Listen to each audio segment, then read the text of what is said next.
Hi friends, this is from பாலமித் TNPC academy. So என்ன topic பற்றி பார்க்க போகிறோன்னா, சயின்ஸில் பார்த்தீங்கன்னா உடல்நலம் மற்றும் மனித நோய்கள் தான் பார்த்துக்கிட்டு இருக்கோம். ஸோ பார்ட் 1 வந்து பார்த்துட்டோம். அது வந்து எங்கெங்கே கவர் ஆகுதுன்னா 9th 10th கவர் ஆகும். ஸோ 6th 7th 8th இது மூணுலேயுமே கவர் ஆகும். சரிங்களா? ஸோ 12thலையும் பார்த்தீங்கன்னா மனித நோய்கள்னே ஒரு லெசன்ஸ் வந்து இருக்குது. சரிங்களா? ஸோ இதில் இருக்கிறது நம்ம வந்து என்னென்னா புக் பேக்கும் பாக்ஸ் கொஸ்டின்ஸ் மட்டும்தான் பார்க்குறோம். சரிங்களா? அதை பார்த்தாலே நம்ம வந்து மேக்ஸிமம் கொஸ்டின்ஸ் வந்து கவர் பண்ணிடுவோம். ஸோ பார்க்கலாமா? ஸோ 9th வந்து என்ன கொடுத்துருக்காங்கன்னு பார்த்தீங்கன்னா ஊட்டச்சத்து மற்றும் ஆரோக்கியம். ஸோ இதுவும் பார்த்தீங்கன்னா இது வந்து அதில் கவர் ஆகாதேன்னு யோசிக்காதீங்க. ஸோ ஆரோக்கியம்னு வந்திருக்கு. சரிங்களா? ஊட்டச்சத்து மற்றும் ஆரோக்கியம்னு வந்திருக்கு. ஸோ அதுவும் வந்து உடல் நலத்தோடு வந்து சேர்ந்தது தான். சரிங்களா? நுண்ணுயிர்களின் உலகம் பார்த்தீங்கன்னா நோய்களோடு சேர்ந்தது. சரிங்களா? ஸோ அதனால் இந்த 2 லெசனுமே அதில் தான் கவர் ஆகும். ஸோ இந்த 2 லெசன்ஸ்க்குரிய பாக்ஸ் கொஸ்டினும் ப்ளஸ் வந்து புக் பேக் தான் பார்க்க போகிறோம். ஸோ இதை படித்தாலே போதும். ஏன்னா 6 லெசன்ஸில் 6 ஸ்டாண்டர்டில் கவர் ஆகிறனால நம்ம வந்து இதுவே 100 பக்கத்துக்கு வரும். அப்படின்றப்ப 100 பேஜை வந்து நம்மளால் படிக்க முடியாது. அதனால் நம்ம என்னென்னா முக்கியமான பாக்ஸ் கொஸ்டினும் புக் பேக் மட்டும் படித்தாலே போதும். சரிங்களா? ஸோ இப்போ பார்க்கலாமா? ஸோ ஃபஸ்ட்டு பாருங்கள், என்ன லெசன் பார்க்க போகிறோன்னா ஊட்டச்சத்து மற்றும் ஆரோக்கியம் பார்ப்போம். ஸோ செகண்ட் வந்து நுண்ணுயிர்களின் உலகம் பார்க்கலாம். சரிங்களா? ஸோ ஒரு பாக்ஸ் கொடுத்துருக்காங்க பாருங்கள், மேலும் அறிந்து கொள்வோம்னு. ஸோ டாக்டர் ஃபன்க் என்பவரால் வைட்டமின் என்ற வார்த்தை வந்து அறிமுகப்படுத்தப்பட்டது. ஸோ என்னதுன்னா வைட்டமின் என்ற வார்த்தை வந்து யாரால் அறிமுகப்படுத்தப்பட்டதுன்னா டாக்டர் ஃபன்க். ஸோ வைட்டமின் பார்த்திங்கன்னா ஏக்கு ஆங்கில எழுத்தின் முதல் எழுத்தான ஏ கொடுக்கப்பட்டுள்ளது. ஸோ வைட்டமின்க்கு என்ன எழுத்து கொடுக்கப்பட்டிருக்குது? ஏ என்ற எழுத்து தான் கொடுக்கப்பட்டிருக்கு. சரிங்களா? ஏனென்றால் முதல்ல கண்டுபிடிக்கப்பட்ட வைட்டமின்றனால இது வந்து ஏன்ற மாதிரி வச்சுருக்காங்க. சரிங்களா? ஸோ ஆங்கிலத்தில் அந்த முதல் லெட்டர் ஏ வந்து வச்சுருக்காங்க. வைட்டமின் வந்து முதல்ல கண்டுபிடிக்கப்பட்டனால ஸோ அதுக்கு வந்து ஏன்னு வச்சுருக்காங்க. சரிங்களா? ஸோ அடுத்த பாக்ஸ் பாருங்கள், மனிதனின் தோலால் வைட்டமின் டியை உருவாக்க முடியும். ஸோ என்னது? மனிதனோட தோலால் பார்த்திங்கன்னா வைட்டமின் டியை வந்து உருவாக்க முடியும். ஸோ சூரிய கதிர்கள் விழும்போது, அதாவது குறிப்பாக அதிகாலையில் என்னது அதிகாலையில் தான். சரிங்களா? ஸோ சூரிய கதிர்கள் விழும்போது விட்டமின் டி உருவாக்கப்படுகின்றது. சூரிய கதிர்கள் தோலின் மேல் விழும்போது டிஹைட்ரோ கொலஸ்ட்ரால் என்னும் பொருள் வைட்டமின் டி ஆக மாறுகிறது. எந்த பொருள் ரொம்ப முக்கியம்? சரிங்களா? நோட் பண்ணிக்கோங்க. டிஹைட்ரோ கொலஸ்ட்ரால் என்னும் பொருள் பார்த்திங்கன்னா வைட்டமின் டி ஆக மாறுகிறது. எனவே வைட்டமின் டி பார்த்திங்கன்னா சூரிய ஒளி வைட்டமின் என்று அழைக்கப்படுகிறது. வைட்டமின் டி என்ன சொல்கிறாங்க? சூரிய ஒளி வைட்டமின் என்று அழைக்கப்படுகிறது. சரிங்களா? ஸோ வைட்டமின் டி பார்த்திங்கன்னா கால்சியம் உறிஞ்சுதலுக்கு உதவுவதன் மூலம் எலும்பின் பலத்தை வந்து இது வந்து அதிகப்படுத்துது. என்னதுன்னா வைட்டமின் டி கால்சியம் உறிஞ்சுதலுக்கு உதவுவதன் மூலம் எலும்பின் பலத்தை வந்து இது வந்து அதிகப்படுத்துதுன்னு சொல்லி சொல்கிறாங்க. சரிங்களா? ஸோ ரொம்ப முக்கியமான பாயிண்ட்ஸ் நோட் பண்ணிக்கோங்க.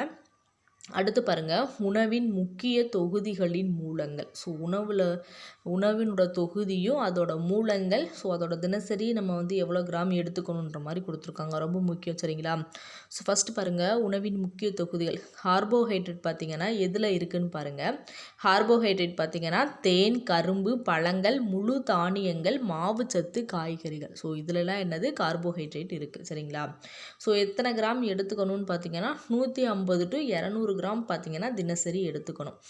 எவ்வளோ எடுத்துக்கணும்? 150 to 200 கிராம். சரிங்களா? புரதங்கள் பார்த்திங்கன்னா லெக்யூம்கள், பருப்பு வகைகள், கொட்டைகள், சோயாபீன், பச்சை காய்கறிகள், மீன், கோழி இறைச்சி, முட்டை மற்றும் பால் பொருட்கள்.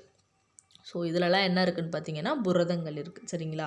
ஸோ அதோட தினசரி தேவைகள் எவ்வளோன்னு பார்த்தீங்கன்னா 40. சரிங்களா? புரதங்கள் நம்ம வந்து டெய்லி அன்றாட உணவில் எவ்வளோ எடுத்துக்கணும்னா 40% நம்ம கண்டிப்பாக 40 கிராம் நம்ம வந்து கண்டிப்பாக எடுத்துக்கணும். சரிங்களா? ஸோ கொழுப்புகள் பார்த்திங்கன்னா முட்டை, மஞ்சள் கரு, இறைச்சி, நிறைவுற்ற எண்ணெய். ஸோ இது தினசரி தேவைகளில் எவ்வளோ இருக்கணும்னு பார்த்தீங்கன்னா 35 கிராம் இருக்கணும். சரிங்களா? ஸோ மேக்ஸிமம் வந்து நம்ம எண்ணெயே சமையலுக்கு யூஸ் பண்ணுறதுனால நமக்கு அதுவே 35 கிராம் வந்துடும். சரிங்களா? ஸோ வந்து உணவோட தொகுதிகளும் அதோட தினசரி தேவைகள் அது எதில் இருக்குன்றது ரொம்ப முக்கியம். நோட் பண்ணிக்கோங்க. சரிங்களா? ஸோ கொஸ்டினில் கேட்கலாம். ஸோ அடுத்து பாருங்கள், வைட்டமின்கள், அதன் மூலங்கள், குறைபாட்டு நோய்கள் மற்றும் அறிகுறிகள் கொடுத்துருக்காங்க. ரொம்ப ரொம்ப ரொம்ப முக்கியமான பாக்ஸ். சரிங்களா? ஸோ வைட்டமின் என்ன, அது எதில் இருக்குது, அது சாப்பிடாதனால நமக்கு என்ன குறைபாடு நோய்கள் வரும், ஸோ அதோட அறிகுறிகள் என்ன, இது வந்து என்னதுன்னா ரொம்ப ரொம்ப ரொம்ப ரொம்ப ரொம்ப முக்கியமான பாயிண்ட்ஸ். சரிங்களா? ஸோ பாருங்கள் வைட்டமின் ஏ என்னன்னு பாருங்கள். வைட்டமின் ஏ பார்த்திங்கன்னா ரெட்டினால்னு சொல்லுவாங்க சரிங்களா, வைட்டமின் ஏ. ஸோ அது பார்த்திங்கன்னா எதில் இருக்குதுன்னு பார்த்திங்கன்னா கேரட், பப்பாளி இலை வகை கேரட், பப்பாளி இலை வகை காய்கறிகள், மீன், கல்லீரல் எண்ணெய், முட்டையின் உட்கரு, பால் பொருட்கள். ஸோ இதிலலாம் என்ன இருக்குதுன்னு பார்த்திங்கன்னா வைட்டமின் ஏ இருக்குது. ஸோ அது நம்ம அது வைட்டமின் ஏக்கான பொருள்லாம் சரியாக சாப்பிடாதனால என்ன குறைபாடு நோய் வருதுன்னு பாருங்கள். சிரோப்தால்மியா அதாவது தோல் நோய்கள் வரும்.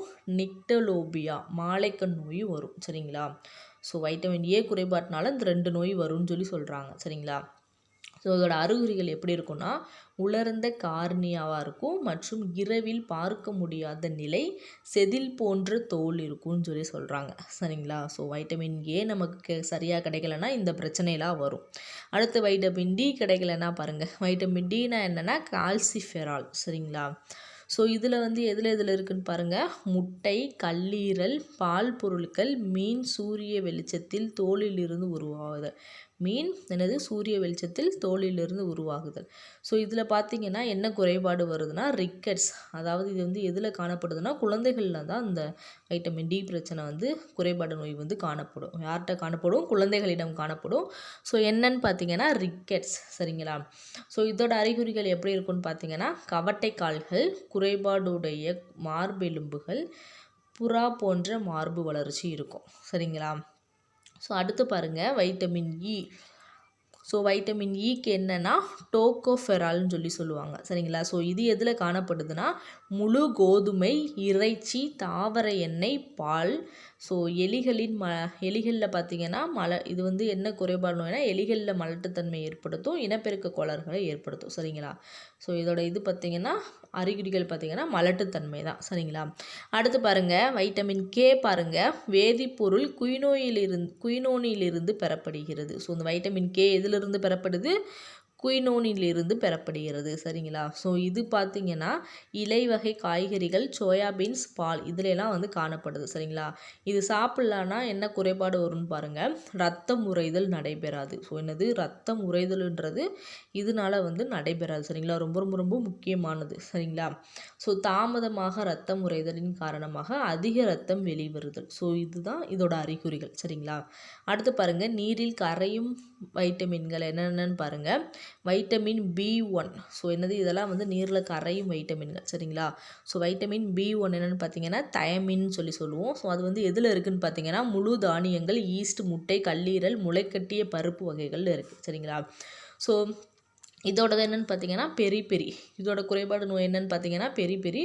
ஸோ அறிகுறிகள் பார்த்தீங்கன்னா தசைகள் வலிமையற்று போதல், பக்கவாதம், நரம்புகளில் சிதைவுறும் மாற்றங்கள். ஸோ இதெல்லாம் நடக்கும் சரிங்களா. அடுத்து பார்த்தீங்கன்னா வைட்டமின் B2. ஸோ என்னதுன்னா ரிபோஃப்ளேவின்.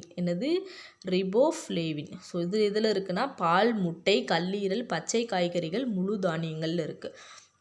ஸோ இதோட நோய் பார்த்திங்கன்னா எரிப்ளாவினோசிஸ் சரிங்களா.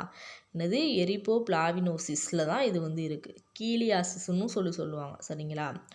ஸோ அடுத்து பாருங்கள் இதோட அறிகுறி என்னென்னா கண்களில் எரிச்சல், வறட்சியான தோல், உதடுகளில் வீக்கம், வாயின் ஓரங்களில் பிளவு. ஸோ வைட்டமின் B2 இல்லைன்னா இந்த பிரச்சனையெல்லாம் இருக்கும் சரிங்களா. அடுத்து பாருங்கள் வைட்டமின் B3 பாருங்கள் நியாசின். ஸோ இது பார்த்திங்கன்னா பால், முட்டை, கல்லீரல், வேர்க்கடலை, கொழுப்பு குறைந்து காணப்படும் இறைச்சி, உமி. ஸோ இதிலெல்லாம் இருக்குது. ஸோ இது கிடைக்கலன்னா நமக்கு என்ன குறைபாடு வரும்னா பெலாக்ரா. பெலாக்ரா. ஸோ இதில் அறிகுறிகள் பார்த்திங்கன்னா வாயில் ஓரங்களில் பிளவு, தோல் தடித்தல், ஞாபக மறதி, வயிற்றுப்போக்கு இருக்கும் சரிங்களா. ஸோ இதெல்லாம் நமக்கு கிடைக்கலனா சரிங்களா. ஸோ அடுத்து பாருங்கள் வைட்டமின் B6. அது அப்படின்னா என்னென்னு பார்த்தீங்கன்னா பைரிடாக்சின்றது தான் விட்டமின் B6ஓட விட்டமின் சரிங்களா. ஸோ இதில் எதில் கிடைக்குதுன்னா இறைச்சி, மீன், முட்டை, தானியங்களின் தவிடில் கிடைக்குது சரிங்களா. ஸோ இது பார்த்திங்கன்னா டெர்மாடிசிஸ். டெர்மாடிட்ஸ். ஸோ டெர்மாடிட்ஸுன்ற குறைபாடு நோயை ஏற்படுத்தும். ஸோ அறிகுறிகள் பாருங்கள் செதில்கள் போன்ற தோல், நரம்பு குறைபாடு இதில் இருக்குன்னு சொல்கிறாங்க. நரம்பு குறைபாடு இருக்குன்னு சொல்கிறாங்க. அடுத்து பாருங்கள் B12. இது பார்த்திங்கன்னா சைனோகோபாலமைன். ஸோ சைனோ கோபாலமைன் சரிங்களா. ஸோ இது எதில் இருக்கும்னா பால், இறைச்சி, கல்லீரல், பருப்பு வகைகள், தானியங்கள், மீனில் இருக்கும். ஸோ இது வந்து உயிரை போக்கும் இரத்த சோகையை ஏற்படுத்தும். அதிக அளவிலான இரத்த சோகை தண்டுவட நரம்பு குறைபாடுகள் வந்து ஏற்படுத்தும் சரிங்களா. ஸோ மேக்ஸிமம் பார்த்திங்கன்னா எல்லாத்துலேயுமே பார்த்திங்கன்னா பால், இறைச்சி வந்து வந்துடும், மீனும் அந்த மாதிரி வந்துடும். ஸோ நம்ம வந்து உணவில் வந்து அடிக்கடி பால், இறைச்சி, மீன், முட்டை இதெல்லாம் சேர்த்துக்கணும் சரிங்களா. அடுத்து பாருங்கள் வைட்டமின் சி. வைட்டமின் சி என்னன்னு பார்த்தீங்கன்னா அஸ்கார்பிக் அமிலம். ஸோ இது பார்த்திங்கன்னா இலை வகை, காய்கறிகள், முளைக்கட்டிய தானியங்கள், நெல்லிக்காய், எலுமிச்சை, ஆரஞ்சு போன்ற சிட்ரஸ் பழங்களில் இது வந்து இருக்கும் சரிங்களா, விட்டமின் சி சரிங்களா. ஸோ இது இல்லாதனால என்ன குறைபாடு ஏற்படும்னா ஸ்கர்வின்ற குறைபாடு ஏற்படும். ஸோ ஈறுகள் வீக்கமடைந்து ரத்தம் வடிதல், புண்கள் குணமாவதில் தாமதம், பற்கள் மற்றும் எலும்பு குறைபாடுகள் வந்து இந்த வைட்டமின் சி இல்லாதனால வரும் சரிங்களா. ஸோ அவ்வளோதான், ரொம்ப முக்கியமான பாக்ஸ் சரிங்களா, நோட் பண்ணிக்கோங்க. ஸோ அடுத்த பாக்ஸ் பார்க்கலாமா. ஸோ அடுத்த பாக்ஸ் பாருங்கள், தாது உப்புக்கள், அவற்றின் மூலங்கள், செயல்பாடுகள் மற்றும் குறைபாடு நோய்கள் என்னென்னு பார்க்கலாமா. ஸோ இங்கே பாருங்கள் தாதுகள் கொடுத்துருக்காங்க. தாதுக்கள் என்னென்னா கால்சியம், சோடியம், பொட்டாசியம், இரும்புன்ற மாதிரி தாதுக்கள் கொடுத்துருக்காங்க. ஸோ ஃபஸ்ட்டு பாருங்கள் கால்சியம் வந்து எதில் இருக்குதுன்னு பார்த்தீங்கன்னா பால் பொருட்கள், பீன்ஸு, முட்டைக்கோஸ், முட்டை, மீன். ஸோ இதில் எல்லாம் இருக்குது கால்சியம். ஸோ அதோட செயல்பாடுகள் என்னென்னா எலும்புகள் மற்றும் பற்களின் எனாமலில் அடங்கியுள்ளன. ஸோ ரத்தம் உறைதல், தசை சுருக்க செயல்பாடு கட்டுப்படுத்துதல். ஸோ இதெல்லாம் இந்த கால்சியமோட செயல்பாடு. ஸோ அதோட குறைபாட்டு நோய் என்ன வரும்னு பார்த்தீங்கன்னா எலும்பு வளர்ச்சி குன்றுதல், மிக குறைவான எலும்பு சட்டக வளர்ச்சி, எலும்பு துளை நோய் சரிங்களா. என்னது எலும்பு துளை நோய் வருது சரிங்களா. அடுத்து சோடியம்ன்ற தாதை பாருங்கள். ஸோ இது வந்து பார்த்திங்கன்னா சாதாரண உப்பு. சோடியம்ன்றது என்னதுன்னா சாதாரண உப்பு. ஸோ இது பார்த்திங்கன்னா அமிலக்கார சமநிலையை சீராக வைத்தல், நரம்பு உணர்திறன் கடத்தல் சரிங்களா.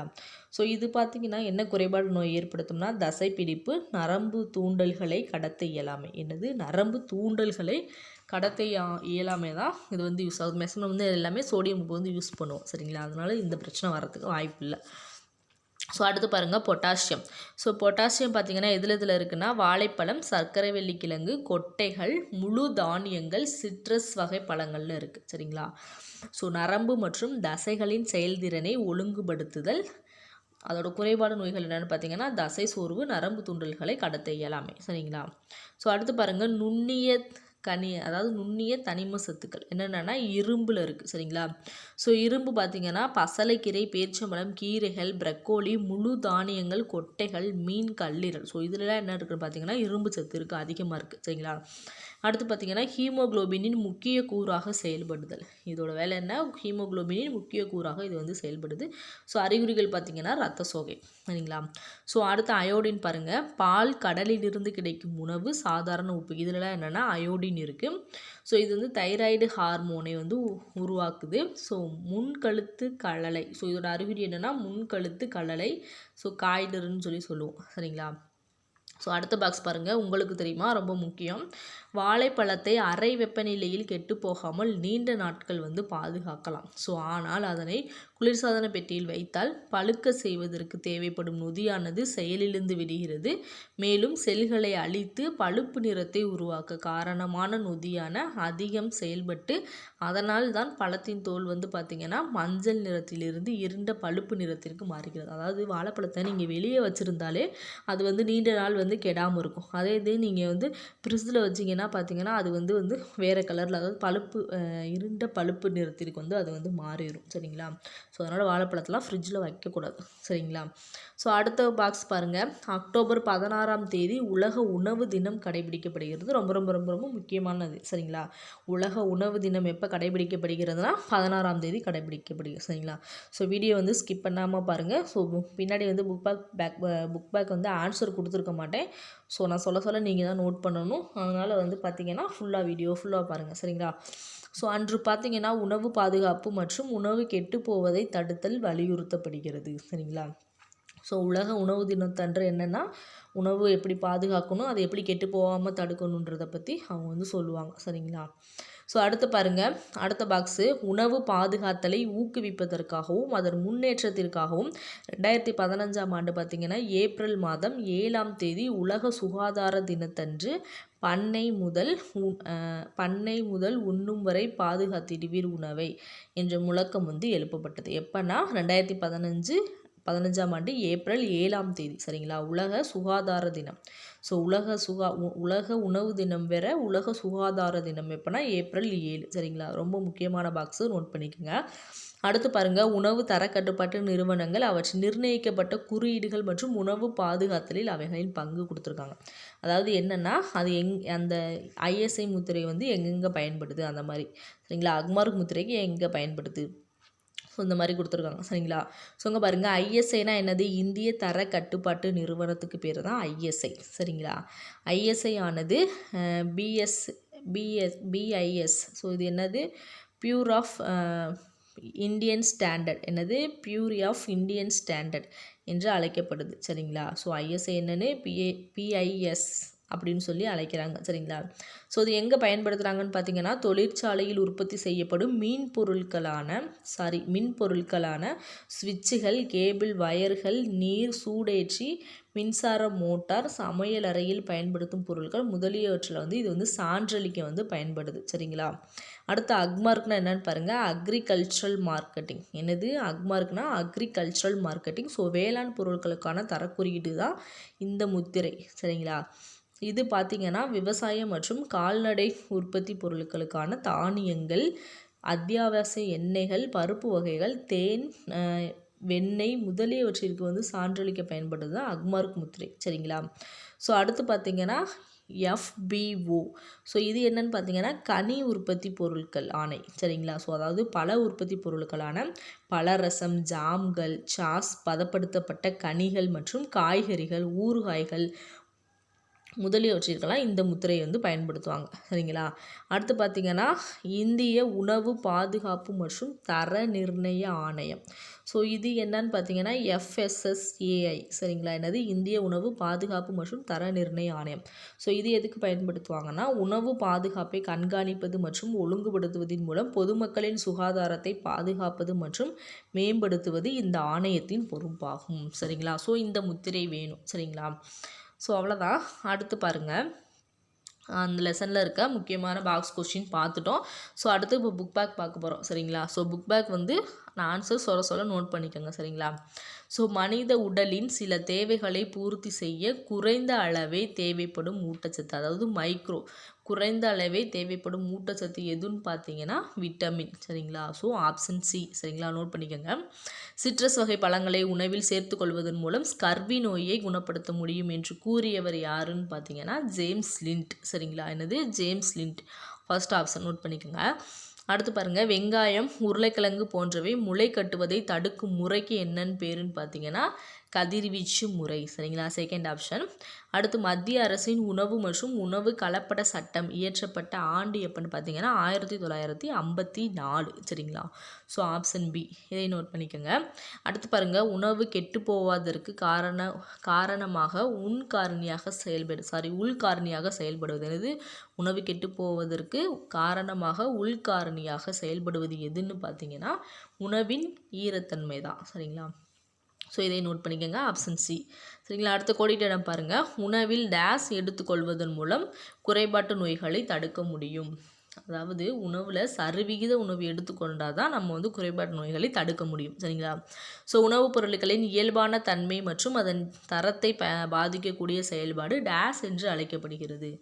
என்னென்னு அழைக்கப்படுதுன்னா கலப்படம் என்று அழைக்கப்படுகிறது. சரிங்களா, சூரிய வெளிச்சத்தின் மூலம் உடலில் வைட்டமின் D உற்பத்தி ஆவதால் இதற்கு டேஸ் என்று பெயர், சூரிய ஒளி என்று பெயர். சரிங்களா, ஸோ 4வது கொஸ்டின் பார்க்கலாமா. நீரை வெளியேற்றுதல் முறையில் அடிப்படை கொள்கையானது டேஸ் நீக்குவதாகும். என்னதுன்னா நீர் நீக்குவதாகும். சரிங்களா, உணவுப் பொருட்களை அவற்றின் டேஸ் தேதி முடிந்த நிலையில் வாங்கக்கூடாது, அவற்றின் காலாவதி தேதி முடிந்த நிலையில் வாங்கக்கூடாது. ஸோ இந்தியாவில் தயாரிக்கப்படும் டேஷ் மற்றும் டேஷ் பொருட்களுக்கு அக்மார்க் தரக்குறியீடு சான்றிதழ் பெற வேண்டும். ஸோ இந்தியாவில் தயாரிக்கப்படும் பொருட்களுக்கு என்னென்னா விவசாயம் மற்றும் கால்நடை உற்பத்தின்ற இந்தியாவில் தயாரிக்கப்படும் விவசாயம் மற்றும் கால்நடை பொருட்களுக்கு அக்மார்க் தர குறியீடு சான்றிதழ் பெற வேண்டும். சரிங்களா. ஸோ விவசாயம் கால்நடை தயாரிப்புன்னு வரும். சரிங்களா. ஸோ அடுத்து பாருங்கள், சரியாக தவறாக பாருங்கள். தைராய்டு சுரப்பியின் செயல்பாட்டிற்கு இரும்பு சத்து தேவைப்படுகிறது. ஸோ இது வந்து தவறு. அயோடின் சத்து தான் தேவைப்படும். சரிங்களா. ஸோ மனித உடம்பின் இயல்பான செயல்பாட்டிற்கு விட்டமின் பெருமளவில் தேவைப்படுகின்றது. ஸோ சிறிய அளவில் தான் தேவைப்படும். சரிங்களா. ஸோ இது வந்து தவறு. சரிங்களா. ஸோ வைட்டமின் சி வந்து நீரில் கரையக்கூடியது. இது வந்து சரி. 4வது ஆப்ஷன் பாருங்கள், உணவில் கொழுப்புச்சத்து போதுமான அளவில் இல்லை என்றால் உடல் எடை குறைவு ஏற்படும். ஸோ இது வந்து சரி. சரிங்களா. வேளாண் உற்பத்தி பொருட்களுக்கு ISI முத்திரை கட்டாயமாக்கப்பட்டுள்ளது. ஸோ இது வந்து தவறு. என்னது, தொழிற்சாலைகளுக்கு தான் ISI முத்திரை வந்து கட்டாயமாக்கப்பட்டுள்ளது. சரிங்களா. ஸோ அடுத்து பொறுத்துக்க பாருங்கள், கால்சியம். ஸோ கால்சியம்னா என்னதுன்னு பார்த்தீங்கன்னா ஆஸ்டியோபோரோசிஸ். சரிங்களா. கால்சியம்னா என்னது, ஆஸ்டியோபோரோசிஸ் 3வது. சரிங்களா. சோடியம்னா என்னென்னு பார்த்தீங்கன்னா தசை பிடிப்புகள். சரிங்களா. ஸோ கடைசி ஆப்ஷன் சோடியம்னா என்னது, தசை பிடிப்புகள். பொட்டாசியம்னா என்னென்னு பார்த்தீங்கன்னா தசை சோர்வு. சரிங்களா. So first option. இரும்புனா என்னென்னு பார்த்தீங்கன்னா இரத்த சோகை. அயோடின்னா என்னென்னு பார்த்தீங்கன்னா முன்கழுத்து கழலை. சரிங்களா. ஸோ ரொம்ப முக்கியமானது, நோட் பண்ணிக்கோங்க. சரிங்களா. ஸோ அடுத்து பாருங்கள், இங்கே ஒரு பாக்ஸில் கொடுத்து அந்த கேப் விட்ருக்கிறதெல்லாம் ஃபுல் பண்ண சொல்லியிருக்காங்க. இங்கிட்டு பார்த்தீங்கன்னா விட்டமின் கொடுத்துருப்பாங்க, அங்கிட்டு பார்த்தீங்கன்னா அதிகம் காணப்படுவது குறைபாடு நோய் என்னன்னு கேட்டிருப்பாங்க.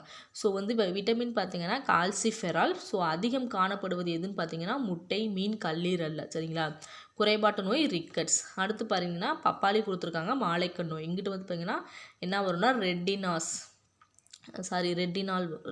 வரும். சரிங்களா. என்ன வரும்னா ரெட்டினாஸ். அடுத்து பாருங்கள், அஸ்கார்பிக் அமிலம். ஸோ என்ன அதிகம் காணப்படுதுன்னா சிட்ரஸ் பழங்களில் அதிகம் காணப்படும். என்ன நோய்னா ஸ்கர்வி குறைபாட்டு நோய் வரும். சரிங்களா. அடுத்து பார்த்தீங்கன்னா முழு தானியங்கள் கொடுத்துருக்காங்க, பெரி பெரி கொடுத்துருக்காங்க. இங்கிட்டு பார்த்தீங்கன்னா தயபின் வரும். சரிங்களா. ஸோ அவ்வளோதான், இந்த லெசன் முடிஞ்சிச்சு. இந்த ISI விரிவாக்கம் பாருங்கள், இது வந்து நம்ம வந்து தனியாகவே ஒரு வீடியோவில் பார்க்கலாம். சரிங்களா. ஸோ கூற்று காரணம் பாருங்கள். ஸோ வந்து கூற்று, அதாவது 4 ஆப்ஷன் கொடுத்துட்டாங்க, 2 கொஸ்டின் கேட்டிருக்காங்க. இந்த 2 கொஸ்டினுக்கும் என்னென்ன ஆன்சர் வரும் அப்படின்னு. ஸோ ஃபஸ்ட்டு கொஸ்டின் பார்த்தீங்கன்னா ஹீமோக்ளோபினால் இரும்பு உள்ளது. என்னது, ஹீமோக்ளோபினில் இரும்பு உள்ளது. ஸோ இரும்பு குறைபாடு இரத்த சோகை நோயை ஏற்படுத்துகிறது. ஸோ கூற்றும் சரி, காரணமும் சரி. சரிங்களா. ஸோ அப்போ ஃபஸ்ட் ஆப்ஷன் வரும். 1வதுக்கு என்ன வரும், ஃபஸ்ட் ஆப்ஷன் வரும். கூற்று காரணம் இரண்டும் சரி, காரணம் கூற்றின் சரியான விளக்கம் வரும். சரிங்களா. ஸோ செகண்ட் கொஸ்டின் பாருங்கள், அக்மார்க் என்பது ஒரு தர கட்டுப்பாட்டு நிறுவனம். ஸோ ISI என்பது தரத்தின் குறியீடு. சரிங்களா. இதில் வந்து என்னென்னா இதில் வந்து கூற்று. சரிங்களா. கூற்று மற்றும் காரணம் ஆகிய இரண்டும் சரி. ஆனால் காரணம் பார்த்தீங்கன்னா கூற்றுக்கு சரியான விளக்கம் கிடையாது. சரிங்களா. ஸோ இது பார்த்தீங்கன்னா செகண்ட் ஆப்ஷன். சரிங்களா. ஸோ ரொம்ப முக்கியமானது, அப்படியே அதை கொடுத்து கொஸ்டின் கேட்கலாம். சரிங்களா. ஸோ இதை வந்து ரொம்ப நோட் பண்ணிக்கோங்க. சரிங்களா. ஸோ இதை அப்படியே கூட கொடுத்து TNPSசியில் வந்து கொஸ்டின் கேட்பாங்க. ஏன்னா கூற்று காரணம் தான் இப்போ வந்து அதிக அளவில் கேட்டுக்கிட்டு இருக்காங்க. அதனால் இதை வந்து நல்லா பார்த்துக்குங்க.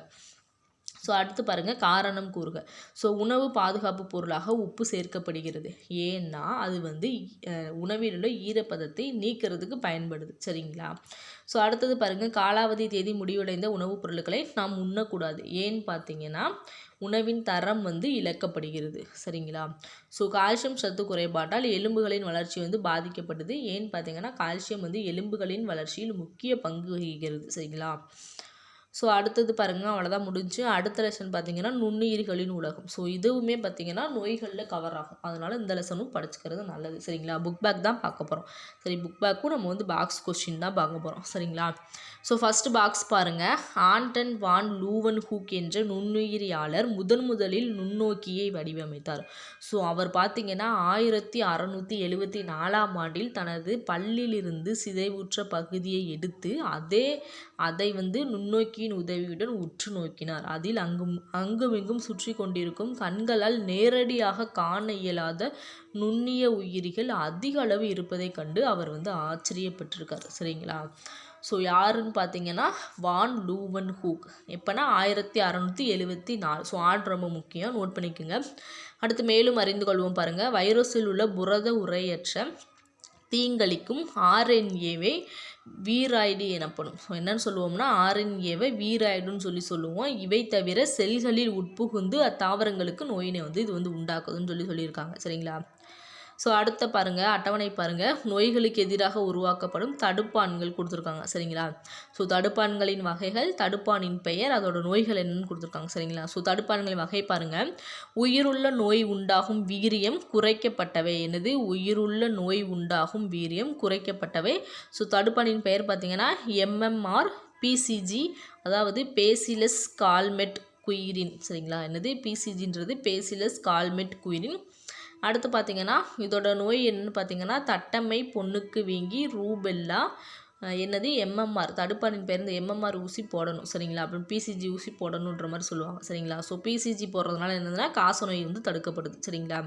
ஸோ செயல்படாத தடுப்பான்கள், ஆன்டிஜன் நீக்கப்பட்ட. என்னதுன்னா செயல்படாதனா போலியோ வைரஸ், அதாவது IBVன்னு சொல்லுவாங்க, இளம்பிள்ளை வாதம். ஸோ வந்து போலியோ சொட்டு மருந்து ஊற்றுவாங்கல்ல, ஸோ அதான் சொல்லியிருக்காங்க. அடுத்து பார்த்திங்கன்னா துணை அலகு தடுப்பான்கள், தூய்மைப்படுத்தப்பட்ட ஆன்டிஜன் சரிங்களா. இது பார்த்திங்கன்னா ஹெப்படைட்டிஸ் B தடுப்பான் சரிங்களா. இது ஹெப்படைட்டிஸ் B தடுப்பான். ஸோ ஹெப்படைட்டிஸ் Bன்றது வந்து இருக்குது சரிங்களா. வீரியம் இழந்த நச்சு, டாக்சைடு, செயல்படாத ஆன்டிஜன். ஸோ இது வந்து பார்த்திங்கன்னா டெட்டனஸ் டாக்சைடு. என்னது? டிடின்னு சொல்லுவாங்க, டிடி இன்ஜெக்ஷன் போடுவாங்க இல்லை கீழே விழுந்தா. ஸோ டெட்டனஸ் டாக்சைடு, அதோட பேர் என்னது? Tetanus toxoid. ஸோ இது பார்த்திங்கன்னா டெட்டனஸ்.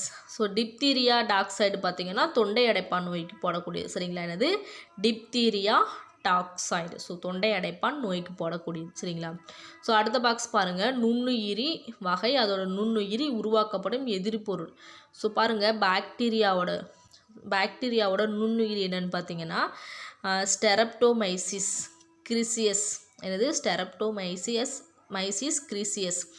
ஸோ இதோட எதிர்பொருள் என்னன்னு பார்த்தீங்கன்னா ஸ்டெரப்டோமைசின். ஸோ உருவாக்கப்படும் எதிர்பொருள் ஸ்டெரப்டோமைசின்.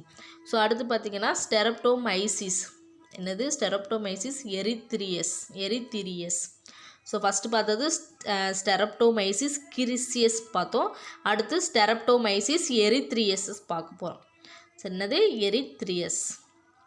ஸோ இது என்ன உருவாக்கும்னா எரித்ரோமைசின் உருவாக்கும் சரிங்களா. அடுத்து பார்த்தீங்கன்னா பேசிலஸ் சப்டிலிஸ். ஸோ இது என்ன உருவாக்கும்னு பார்த்தீங்கன்னா பேசிட்ரசின் சரிங்களா. அடுத்து பூஞ்சையில் என்ன இருக்குதுன்னு பாருங்கள், பென்சிலியம் நொட்டேட்டம் சரிங்களா. அது வந்து பென்சிலின் உருவாக்குது. ஸோ செபலோஸ்போரியம் அக்ரிமோனியம் பார்த்திங்கன்னா செபலோஸ்போரின் உருவாக்குது சரிங்களா. ஸோ இந்த பேரையும் நோட் பண்ணி வச்சுக்கோங்க சரிங்களா. ஸோ அடுத்த பாக்ஸ் பாருங்கள், ரொம்ப ரொம்ப ரொம்ப ரொம்ப முக்கியமான பாக்ஸ், அடிக்கடி நியூஸில் கேட்குற கொஸ்டின் சரிங்களா. உலக சுகாதார தினம் எப்போனா April 5 கொண்டாடப்படுது சரிங்களா. உலக சுகாதார தினம் April 5. உலக மலேரியா தினம் April 25. உலக எய்ட்ஸ் தினம் பார்த்திங்கன்னா December 1. உலக காசநோய் எதிர்ப்பு தினம் பார்த்திங்கன்னா March 24 சரிங்களா. ஸோ பாக்டீரியாவியலின் தந்தை என்று அழைக்கப்படும் ராபர்ட் கோஃப் என்பவர் ஜெர்மானிய மருத்துவர் ஆவார். இவர் யாருன்னா ஜெர்மானிய மருத்துவர். இவர் முதல்ல நுண்கிருமிகள் எப்படி நோய்களை தோற்றுவிக்கின்றன என்பதை கற்றவர்னு சொல்கிறாங்க சரிங்களா. ஸோ முதல்ல நுண்கிருமிகள் எப்படி நோய்களை தோற்றுவிக்கின்றது என்பதை கற்றவர் யாருன்னு பார்த்தீங்கன்னா ராபர்ட் கோஃப் சரிங்களா. ஸோ 1876 செம்மறி ஆடுகளில் காணப்பட்ட ஆந்த்ராக்ஸ் என்ற நோயானது பேசிலஸ் ஆந்த்ராசிஸ் என்ற உயிரியால் வந்து உருவாகிறது என்பதை இவர் வந்து சுட்டி காட்டியுள்ளார். என்னதுன்னா பேசிலஸ் ஆந்த்ராசிஸ் என்ற உயிரியால் உருவாகிறது என்பதை சுட்டி காட்டியிருக்கார் சரிங்களா. ஸோ அடுத்து பாருங்கள், அடுத்த பாக்ஸ் பாருங்கள். ஸோ வைரஸால் ஏற்படுத்தப்படும் காற்று வழி நோய்கள் கொடுத்துருக்காங்க சரிங்களா. ஸோ ரொம்ப முக்கியமான பாக்ஸு சரிங்களா. ஸோ இங்கே பாருங்கள், நோய் என்னென்னா சாதாரண சளி. இதோட நோய் காரணி என்னன்னு பார்த்தீங்கன்னா ரைனோ வைரஸ் சரிங்களா. நோய் தொற்று முறை, நோய் தொற்று துளிகள் வழியாக இது வந்து பரவலாம் சரிங்களா. பாதிக்கப்பட்ட திசு உறுப்பு என்னன்னு பார்த்தீங்கன்னா மேல் சுவாச குழாய் பகுதி, அதாவது நாசி அறைகளில் வீக்கம். அறிகுறிகள் காய்ச்சல், இருமல், மூக்கிலிருந்து ஒழுகுதல், தும்மல் மற்றும் தலைவலி. ஸோ இதுதான் இதோட அறிகுறிகள் சரிங்களா. ஸோ அடுத்து பாருங்கள் இன்ஃப்ளூயன்ஸா. இதுக்கு என்ன வைரஸ்னால் மிக்சோ வைரஸ் சரிங்களா. நோய் தொற்று துளிகள். ஸோ சுவாச குழாய், தொண்டை மற்றும் நாசி பகுதிகளில் வீக்கம். ஸோ காய்ச்சல், உடல்வலி, இருமல், தொண்டை வலி, நாசியிலிருந்து வெளியேற்றம், மூச்சு திணறல் இதெல்லாம் வரும் சரிங்களா. ஸோ தட்டம்மை பார்த்திங்கன்னா ரூபெல்லா வைரஸ். ஸோ நோய் தொற்று துளிகள், நோய் தொற்று கருக்கள், நோய் தொற்று ஏற்பட்ட வருடனான நேரடி தொடர்பு சரிங்களா. இது பார்த்திங்கன்னா சுவாச குழாய். அறிகுறிகள் பார்த்திங்கன்னா சிவப்பு புள்ளி போன்ற வீக்கமுடைய தோற்றம் அல்லது தோலில் துடிப்புகள் தோன்றல், இருமல், தும்மல், கண் சிவப்படைதல் சரிங்களா. அடுத்து பார்த்திங்கன்னா பொண்ணுக்கு வீங்கி. இது பார்த்திங்கன்னா மிக்சோ வைரஸ் பரோட்டிட்டிஸ். ஸோ நோய் தொற்று துளிகள், நோய் தொற்று கருக்கள், நோய் தொற்று ஏற்பட்டிருப்பவருடன் நேரடி தொடர்பு. சரிங்களா, இது மூலிமா பரவுது. ஸோ மேல் சுவாச குழாய், ஸோ கண்ண குமிழ்நீர் சுரப்பி பெரியதாகுதல், தாடையை அசைத்தலில் சிரமம். சரிங்களா, இந்த அறிகுறிகளாக இருக்கும். அடுத்து பார்த்திங்கன்னா சின்னம்மை, வாரிசெல்லா சோஸ்டர் வைரஸ். ஸோ இது பார்த்திங்கன்னா நோய் தொற்று துளிகள், நோய் தொற்று கருக்கள், நோய் தொற்று ஏற்பட்டிருப்பதுடன் நேரடி தொடர்பு இருக்க மூலமாக பரவுது. ஸோ சுவாச குழாயை பாதிக்கும், தோலில் ஏற்படும் வீக்கம், அதாவது கொப்பளம், காய்ச்சல், அசதியெல்லாம் இருக்கும். சரிங்களா, ஸோ பாக்டீரியாவால் ஏற்படுத்தப்படும் காற்று வழி நோய்கள். ஸோ இதெல்லாம் என்னது, காற்று வழி நோய்கள் என்னென்னு பார்த்தீங்கன்னா காச நோய். இதோட நோய் காரணி பார்த்தீங்கன்னா மைக்கோபாக்டீரியம் டியூபர்குலோசிஸ். நோய் தொற்று முறை பார்த்தீங்கன்னா பாதிக்கப்பட்ட நபரின் சளியில் உள்ள நோய் தொற்று. ஸோ பாதிக்கப்படும் உறுப்பு என்னென்னு பார்த்தீங்கன்னா நுரையீரல். ஸோ அறிகுறிகள் தொடர் இருமல், நெஞ்சு வலி, உடல் எடை குறைவு மற்றும் பசியின்மை. சரிங்களா, அடுத்து பார்த்தீங்கன்னா தொண்டை அலர்ஜி நோய். என்னது தொண்டை அலர்ஜி நோய் பார்த்தீங்கன்னா டிஃப்தீரியா. ஸோ இது என்னென்னா கோர்னி பாக்டீரியம் டிஃப்தீரியான்னு சொல்லுவோம். இது பார்த்தீங்கன்னா நோய் தொற்று துளிகள், துளி உட்கருக்கள் மூலியமாக அது நோய் தொற்றும். ஸோ பாதிக்கப்படும் உறுப்பு பார்த்தீங்கன்னா மேல் சுவாச குழாய் பகுதிகள், மூக்கு, தொண்டை. ஸோ இதோட அறிகுறிகள் என்னென்னு பார்த்தீங்கன்னா காய்ச்சல், தொண்டை வலி, காற்று வழியில் அடைப்பு. சரிங்களா, அடுத்து பார்த்தீங்கன்னா கக்குவான் இருமல். இது பார்த்தீங்கன்னா போர்டெல்லா பெர்டுசிஸ். இது போர்டெல்லா பெர்டுசிஸ் மூலயமா நோய் காரணி பரவுது. ஸோ நோய் தொற்று முறை பார்த்தீங்கன்னா நோய் தொற்று துளிகள், நேரடியான தொடர்பு. பாதிக்கப்படும் உறுப்பு என்னென்னு பார்த்தீங்கன்னா சுவாச குழாய் பகுதிகளில் தான் பாதிக்கப்படும். சரிங்களா, அறிகுறிகள் பார்த்தீங்கன்னா மிதமான காய்ச்சல், அதீத இருமல், இறுதியில் கூச்சல் போன்ற உரத்த குரலில் மூச்சு உள்வாங்குதல். சரிங்களா, ஸோ இதெல்லாம் இருக்கும். சரிங்களா, ஸோ அடுத்து பாருங்கள், அடுத்த பாக்ஸ் பாருங்கள். ஸோ வைரஸால் ஏற்படுத்தப்படும் நீர்வழி நோய்கள் என்னென்னு பாருங்கள். போலியோ மைலிடிஸ். இதோட நோய் காரணி பார்த்திங்கன்னா போலியோ வைரஸ். நோய் பரவும் முறை பார்த்திங்கன்னா நோய் தொற்று துளிகள், மூச்சு, தொண்டையிலிருந்து சளி வருதல், மாசடைந்த நீர், உணவு, பால். இது மூலியமாலாம் இந்த நோய் பரவும் முறை இருக்குது. சரிங்களா, ஸோ அடுத்து பாருங்கள் பாதிக்கப்படும் திசுக்கள், உறுப்புகள், அதாவது மத்திய நரம்பு மண்டலம் பாதிக்கப்படும். அறிகுறிகள் என்னென்னு பார்த்தீங்கன்னா கை கால்களில் வாதம் ஏற்படல், செயல் இழத்தல். சரிங்களா, ஸோ அடுத்து பாருங்கள் தவிர்த்தல் மற்றும் தடுக்கும் முறைகள். ஸோ பாருங்கள் சால்க்கு என்ற தடுப்பு மருந்து இதுக்கு தடுக்கும் முறைகள். சரிங்களா, அல்லது வாய்வழி போலியோ தடுப்பு மருந்து. ஸோ இது மூலமாக தடுக்கலாம். அடுத்து ஹெப்பாடைட்டிஸ் ஏ அல்லது நோய் தொற்றக்கூடிய ஹெப்பாடைட்டிஸ். சரிங்களா, இது பார்த்திங்கன்னா நோய் காரணி பார்த்திங்கன்னா ஹெப்பாடைட்டிஸ் ஏ வைரஸ். சரிங்களா, நோய் பரவு முறை மாசடைந்த நீர், உணவு மற்றும் வாய்வழி பாதிப்பு. சரிங்களா, பாதிக்கப்படும் திசுக்கள், உறுப்புகள் பார்த்திங்கன்னா கல்லீரலில் வீக்கம். ஸோ அறிகுறிகள் பார்த்திங்கன்னா குமட்டல், பசியின்மை, அதீத காய்ச்சல் மற்றும் மஞ்சள் காமாலை வரும். சரிங்களா, இது எப்படி தவிர்க்கலாம்னா உணவு கெடுதலை தடுத்தல், உணவை சரியாக கையாளுதல், குளோரினேற்றப்பட்டு கொதிக்க வைக்கப்பட்ட நீரை பருகுதல், தனி மனித சுகாதாரம் ரொம்ப முக்கியம். சரிங்களா, அடுத்து அதீத வயிற்றுப்போக்கு பார்த்திங்கன்னா ரோட்டா வைரஸ். ஸோ இது எப்படி பரவுதுன்னா மாசடைந்த நீர், உணவு மற்றும் வாய்வழியாக பாதிப்பு. சரிங்களா, பாதிக்கப்படும் திசுக்கள் என்னென்னு பார்த்தீங்கன்னா குடல். ஸோ அறிகுறிகள் பார்த்திங்கன்னா நீர்நிலையில் சளி போன்ற மலம் கழிதல், வாந்தி, காய்ச்சல். ஸோ சரியான சுத்தமும் சுகாதாரமும் இதுக்கு வேணும். சரிங்களா, ஸோ அடுத்து பாக்டீரியாவினால் ஏற்படும் நீர்வழி நோய்கள். ஸோ என்னென்னு பார்த்தீங்கன்னா நோய்கள் பார்த்திங்கன்னா காலரா, அதிக வயிற்றுப்போக்கு. ஸோ இதோட நோய் காரணி விப்ரியோ காலரி. சரிங்களா, ஸோ எப்படி பரவுன்னு பார்த்தீங்கன்னா சுகாதாரமற்ற உணவு மற்றும் நீர் வாய்வழியாக உட்செல்லல், வீட்டு ஈக்களினால் பரவுதல். சரிங்களா, பாதிக்கப்பட்ட திசுக்கள், உறுப்புகள் பார்த்திங்கன்னா குடல் பகுதி தான் பாதிக்கப்படுது அதிகமாக. அறிகுறிகள் என்ன இருக்குன்னு பார்த்தீங்கன்னா நீர்மமான கழிவு வெளியேற்றம், வாந்தி, தசைப்பிடிப்பு, தலை சுற்றல், நீர் சத்து வெளியேற்றம். சரிங்களா, தவிர்த்தல் பார்த்திங்கன்னா சுகாதார துப்புரவு, வாய்வழி நீர் சத்தினை தரும். ஸோ நீர்மத்தினை உட்கொள்ளுதல். சரிங்களா, அடுத்து பார்த்திங்கன்னா டைஃபாய்டு. இது குடல் சார் காய்ச்சல். ஸோ என்ன காரணியை ஏற்படுத்துதுன்னா சால்மோனெல்லா டைஃபியை ஏற்படுத்துது. ஸோ அடுத்து பார்த்திங்கன்னா இது எப்படி பரவுனா இந்நோயில் பாதிக்கப்பட்டவரின் கழிவு கலந்த நீர் மற்றும் உணவு பார்த்திங்கன்னா வீட்டு ஈக்கள் மூலமாக பரவும். ஸோ திசுக்கள் பார்த்திங்கன்னா சிறுகுடலை பாதிக்கும். அறிகுறிகள் அதிக காய்ச்சல், பலவீனம், அடிவயிற்றில் வலி, தலைவலி, பசியின்மை, நெஞ்சு பகுதி மற்றும் மேல் வயிற்று பகுதியில் அரிப்பு. ஸோ இதெல்லாம் இருக்கும். அடுத்து பார்த்திங்கன்னா பூச்சிகள் மற்றும் தூசுகள் மூலமாக உணவானது கெட்டு போவதனை தவிர்த்தல், பாலினை புறப்படுத்துதல், பொதுவான சுகாதாரத்தை அதிகரித்தல், எதிர் உயிர் மருந்துகளை கொண்டு மருத்துவம் பார்த்தல். சரிங்களா, ஸோ அடுத்து பாருங்கள், ஒரு பாக்ஸ் கொடுத்துருக்காங்க பாருங்கள், அறிவியல் அறிஞரை அறிந்து கொள்வோம்னு. சர் ரொனால்டு யாருன்னு பார்த்தீங்கன்னா சர் ரொனால்டு ராஸ் என்பவர் இந்தியாவில் பிறந்த பிரிட்டிஷ் மருத்துவர் ஆவார். இவர் என்னன்னா பிரிட்டிஷ் நாட்டை சேர்ந்தவர். இவர் பார்த்தீங்கன்னா மலேரியாவை பற்றிய தனது ஆய்விற்கு புகழ் பெற்றவர். மலேரியாவை பற்றிய ஆய்விற்கு புகழ் பெற்றவர் யாருன்னு பார்த்தீங்கன்னா ரொனால்டு ராஸ். சரிங்களா? ஸோ இவர் பார்த்தீங்கன்னா இவர் இந்திய மருத்துவத்துறையில் 25 ஆண்டுகள் பணியாற்றியிருக்காரு. தனது ஆராய்ச்சியின் விளைவாக மலேரியா ஒட்டுண்ணியின் வளரும் நிலைகளானது கொசுவின் இறப்பை குடல்வெளி பகுதிகளில் நடைபெறுகிறது எனவும் மலேரியாவானது கொசுவினால் தான் பரவுது எனவும் நிரூபித்தவர் யாருன்னு பார்த்தீங்கன்னா இவர் தான். சரிங்களா? ஸோ உடலியல் அல்லது மருத்துவத்துறைகளில் மலேரியா பரவும் விதம் பற்றிய தனது கண்டுபிடிப்புக்காக 1902ஆம் ஆண்டு நோபல் பரிசை இவர் வாங்கியிருக்கார். சரிங்களா? என்னது நோபல் பரிசை வாங்கியிருக்காரு. அடுத்து பாருங்க, மேலும் அறிந்து கொள்வோம். 2009ஆம் ஆண்டு ஏப்ரல் மாதத்தில் பன்றி காய்ச்சலானது கண்டறியப்பட்டது. ஸோ இந்நோய் பார்த்தீங்கன்னா பல மில்லியன் மக்களை இது தாக்கி இருக்குது. எனவே ஜூன் 2009ஆம் ஆண்டு உலக சுகாதார நிறுவனம், அதாவது வேர்ல்டு ஹெல்த் ஆர்கனைசேஷன், ஸோ பன்றி காய்ச்சல் நோயை பெரும் கொள்ளை நோய் என அறிவித்தது. சரிங்களா? ஸோ 2015ஆம் ஆண்டு இந்தியாவில் பார்த்தீங்கன்னா 31,000 மக்கள் இந்நோயால் பாதிக்கப்பட்டு அதில் 1900 பேர் இறந்து போனதாக தகவல் இருக்குது. சரிங்களா? ஸோ அடுத்த பாக்ஸ் பாருங்கள். பறவை பார்த்தீங்கன்னா இன்ஃப்ளூயன்ஸா வைரஸ் எனப்படும் H5N1 வைரஸ் 1996ஆம் ஆண்டு இது தோன்றியது. சரிங்களா? இந்த வைரஸால் பார்த்தீங்கன்னா முதல்ல தெற்கு சீனா மற்றும் ஹாங்காங்கில் நோய் தோன்றியதாக கண்டறியப்பட்டிருக்கு. சரிங்களா? ஸோ அடுத்து H5N1 சரிங்களா என்ற வைரஸ் ஆனது 1997ஆம் ஆண்டு உலக சுகாதார நிறுவனத்தால் முதலாவதாக மனிதனில் இது கண்டுபிடிச்சிருக்காங்க. சரிங்களா? ஸோ முதல்ல இந்நோயின் வெளிப்பாடு பார்த்தீங்கன்னா 2003ஆம் ஆண்டு டிசம்பரில் தான் அறியப்பட்டிருக்கு. ஸோ இந்த நோய் எப்போ அறியப்பட்டிருக்கு? 2003 டிசம்பரில் தான் அறியப்பட்டிருக்கு. சரிங்களா?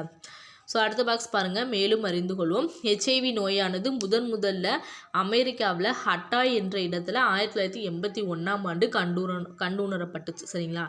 இது பார்த்தீங்கன்னா 1986ஆம் ஆண்டு ஏப்ரல் மாதம் இந்தியாவில் தமிழ்நாட்டில் தான் முதலாக இது எய்ட்ஸ் பாதிப்பு பார்த்தீங்கன்னா ஆதாரத்தோடு தெளிவாக கண்டறியப்பட்டிருக்கு. இந்த எய்ட்ஸ் பாதிப்பிற்கு எய்ட்ஸ் தடுப்பூசி RV144 என்ற மருந்தானது தாய்லாந்து நாட்டில் 2003ஆம் ஆண்டு சோதனைக்காக இது வழங்கப்பட்டிருக்கு. இதனுடைய ஆய்வறிக்கை பார்த்தீங்கன்னா 2011ஆம் ஆண்டு வழங்கப்பட்டிருக்கு. சரிங்களா? ஸோ அடுத்த அட்டவணை பாருங்கள், ரொம்ப முக்கியமான அட்டவணை. சரிங்களா? ஸோ என்னதுன்னா பாலியல் தொடர்பு மூலம் பரவும் நோய்கள் என்னென்ன, ஸோ அதோட அறிகுறிகள் என்னன்ற மாதிரி கொடுத்துருக்காங்க. ஸோ நோய் பரவும் காரணிகள் என்னென்னு பார்த்தீங்கன்னா பாக்டீரியா. ஸோ பாக்டீரியா நோய் பார்த்தீங்கன்னா கொனேரியா சிப்லிஸ்ன்னு சொல்லி 2 இருக்குது. சரிங்களா? அது எப்படி பரப்பு நுண்ணுயிரி பாருங்கள், நீயசெரியா கொனேரியா. ஸோ அடுத்து பார்த்தீங்கன்னா ட்ரெப்போனிமா பல்லிடம். சரிங்களா?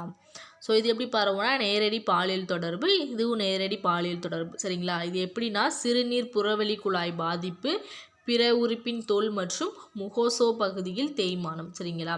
ஸோ இது எப்படின்னா பாலுறுப்பு வழியாக திரவம் வெளியேறுதல், சிறுநீர் கழிக்கும் போது வலி ஏற்படும். சரிங்களா? ஸோ பிறப்புறுப்பில் புண், தோலில் வீக்கம் இதெல்லாம் ஏற்படும். அடுத்து பார்த்தீங்கன்னா வைரஸ், இதோட நோய் பார்த்தீங்கன்னா பிறப்புறுப்பில் கொப்பளம், ஸோ பிறப்புறுப்பில் அக்கின்னு சொல்லி 2 இருக்குது. சரிங்களா? ஸோ இதோட நோய் பரவும் நுண்ணுயிர் பார்த்தீங்கன்னா ஹெர்பஸ் சிம்ப்ளெக்ஸ். சரிங்களா? ஹெர்பஸ் சிம்ப்ளெக்ஸ் வைரஸ், மனித பாபிலோமா வைரஸ். சரிங்களா? ஸோ இது எப்படி பரவும்னா பாலுறவு மூலம் பிறப்புறுப்பில் இருந்து வரும் கொழகொழப்பான ஜவ்வின் வழியாக, ஸோ பாலியல் உறவு மூலம் தோலில் இருந்து தோலுக்கு. சரிங்களா? பரவும். ஸோ இது உறுப்புகள் பார்த்தீங்கன்னா பாதிக்கப்படும் உறுப்புகள் தனித்தனியே ஆண் பெண் பெண்களின் பிறப்புறுப்புகள் பாதிக்கப்படும். ஸோ தனித்தனியே ஆண் மற்றும் பெண்களின் பிறப்புறுப்புகள் இது பாதிக்கப்படும். ஸோ வாய், உதடு, முகம், பிறப்புறுப்பு ஆகியவற்றில் வலியுடல் கொப்பளங்கள் ஏற்படும். பெண் பிறப்புறுப்பின் வலி வெளியேற்றம், அரிப்பு, இரத்தப்போக்கு மற்றும் எரிச்சல் உணர்வு இருக்கும்னு சொல்கிறாங்க. ஸோ அடுத்த பாக்ஸ் பார்த்தீங்கன்னா தடுப்பூசி இடுதல் நிகழ்வை எட்வர்டு ஜென்னர் என்பவர் தான் அறிமுகப்படுத்தியிருக்கார். தடுப்பூசி இடுதலை யார் அறிமுகப்படுத்தினார்னா எட்வர்டு ஜென்னர். ஸோ உலக சுகாதார நிறுவனத்தின் அறிக்கையின்படி மனித குலத்தினிடையே இருந்த பெரியம்மையானது ஜென்னரின் தடுப்பூசி மூலம்தான் முழுவதுமாக அளிக்கப்பட்டிருக்கு. சரிங்களா? ஸோ அடுத்து பார்த்தீங்கன்னா அடுத்த பாக்ஸ் பாருங்கள். லூயிஸ் பாஸ்டர் என்பவர் 18ஆம் நூற்றாண்டின் பிரான்ஸ் நாட்டை சார்ந்த வேதியியலாளர் மற்றும் நுண்ணுயிரியாளர். ஸோ இவர் நோய் தடுப்பு மருந்தளித்தல் மற்றும் பாஸ்டுரைசேஷன் என்ற நிகழ்விற்கு பெயர் பெற்றவர்னு சொல்கிறாங்க. இவர் காலரா, ஆந்த்ராக்ஸ் மற்றும் பிற நோய்களுக்கு மருந்தை உருவாக்கியிருக்கார். சரிங்களா? ஸோ அடுத்த பாக்ஸ் பாருங்கள். அடுத்து பார்த்திங்கன்னா குழந்தைகளுக்கான நோய் எதிர்ப்பு திறனூட்டல் அட்டவணை ரொம்ப முக்கியமானது சரிங்களா. ஸோ பிறந்த குழந்தைக்கு போடப்படும் தடுப்பூசி என்னென்னு பார்த்தீங்கன்னா பிசிஜி. எப்போனா இது வந்து ஃபஸ்ட்டு மருந்து சரிங்களா, ஃபஸ்ட்டு ஊட்டம்னு சொல்லுவாங்க சரிங்களா. 15ஆம் நாளில் வந்து வாய் வழியே போலியோ மருந்து விடுவாங்க, அது வந்து 1வது ஊட்டம் சரிங்களா. அடுத்து 6வது வாரம் பார்த்திங்கன்னா டிபிடி மற்றும் போலியோ வந்து சொட்டு மருந்து விடுவாங்க சரிங்களா. அடுத்து பார்த்திங்கன்னா 10வது வாரம் பார்த்திங்கன்னா டிபிடி மற்றும் போலியோ இது வந்து பார்த்திங்கன்னா ஒரு சொட்டு தான் விடுவாங்க, 1வது ஊட்டம் சரிங்களா. ஸோ 14வது வாரம் டிபிடி மற்றும் போலியோ சரிங்களா. 9 to 12 மாதங்கள் பார்த்திங்கன்னா தட்டமை போடுவாங்க, 1வது ஊட்டம் சரிங்களா. ஸோ 18 to 24 மாதங்களில் பார்த்திங்கன்னா டிபிடி மற்றும் போலியோ போடுவாங்க. 15 மாதங்கள் முதல் 2 வருடங்களுக்கு பார்த்திங்கன்னா எம்எம்ஆர் போடுவாங்க சரிங்களா. 2 to 3 வருடங்கள் பார்த்திங்கன்னா டிஏபி போடுவாங்க. 2 ஊட்டங்கள் 1 மாத இடைவெளியில் போடுவாங்க சரிங்களா. 4 to 6 வருடங்கள் பார்த்திங்கன்னா டிடி மற்றும் போலியோ போடுவாங்க, இது 2வது கூடுதல் தடுப்பூசி ஊட்டம் சரிங்களா. 10வது வருடம் பார்த்திங்கன்னா டிடி மற்றும் டிஏபி போடுவாங்க, 1வது ஊட்டம் சரிங்களா. 16வது வருடம் டிடி மற்றும் டிஏபி போடுவாங்க, இது 2வது கூடுதல் தடுப்பூசி ஊட்டம் சரிங்களா. அவ்வளோதான், இந்த லெசன் வந்து முடிஞ்சிச்சு சரிங்களா. இப்போ என்ன பார்க்க போகிறோன்னா சரியான விடையை தேர்ந்தெடுத்துக்க தான் பார்க்க போகிறோம். ஸோ நான் ஆன்சர் சொல்கிறேன், நோட் பண்ணிக்கோங்க சரிங்களா. ஸோ ஃபஸ்ட்டு பாருங்கள், கீழ்காண்பனவற்றில் காற்றினால் பரப்பப்படுவது எதுன்னு பார்த்தீங்கன்னா காசநோய் சரிங்களா. ஸோ மறைமுக விதத்தில் நோய் பரவும் வழிமுறை என்னன்னு பார்த்தீங்கன்னா கடத்திகள் சரிங்களா. ஆப்ஷன் சி நோட் பண்ணிக்கோங்க. டிப்தீரியா எதை தாக்குகிறது, எதை தாக்குதுன்னா தொண்டையை தாக்குது சரிங்களா. காசநோயினால் பாதிக்கப்படும் முதன்மை உறுப்பு என்னன்னு பார்த்தீங்கன்னா நுரையீரல் சரிங்களா. ஸோ மூக்கின் வழியாக உடலினை அடையும் நுண்ணுயிர்கள் பெரும்பாலும் நுரையீரலினைத்தான் நம்ம வந்து தாக்கும் சரிங்களா. ஸோ அடுத்த கொஸ்டின் பாருங்கள், மஞ்சள் காமாலையில் பாதிக்கப்படும் உறுப்பு என்னன்னு பார்த்தீங்கன்னா கல்லீரல். ஸோ குழந்தை நிலையில் வாதத்தினை தரும் போலியோ மைலிடிஸ் வைரஸ் ஆனது இவ்வழியாக உடலினுள் செல்கிறது. எவ்வழியாகனா வாய் மற்றும் மூக்கு சரிங்களா. ஸோ அடுத்தது பாருங்கள், கோடிட்ட இடங்களை நிரப்புக. ஸோ டேஸ் கரிம பொருட்கள் மற்றும் விலங்கு கழிவுகளை அமோனியாவாக மாற்றுகின்றன. என்னன்னு பார்த்தீங்கன்னா கெட்டளிக்கும் பாக்டீரியாங்கள் சரிங்களா. ஸோ டைஃபாய்டு காய்ச்சல் டேஸால் ஏற்படுத்தப்படுகிறது. டைஃபாய்டு காய்ச்சல் பார்த்தீங்கன்னா சால்மோனஸ் மோனல்லா டைஃபில மூலமாக தான் ஏற்படுது சரிங்களா. என்னதுன்னா சல்மோனல்லா டைஃபி சரிங்களா. அடுத்து HN1 அதாவது HN1 வைரஸ் வந்து டேஸை உருவாக்குகிறது. ஏடிஸ் ஜிஃப்டி என்ற கொசுவை வந்து இது வந்து உருவாக்குது சரிங்களா.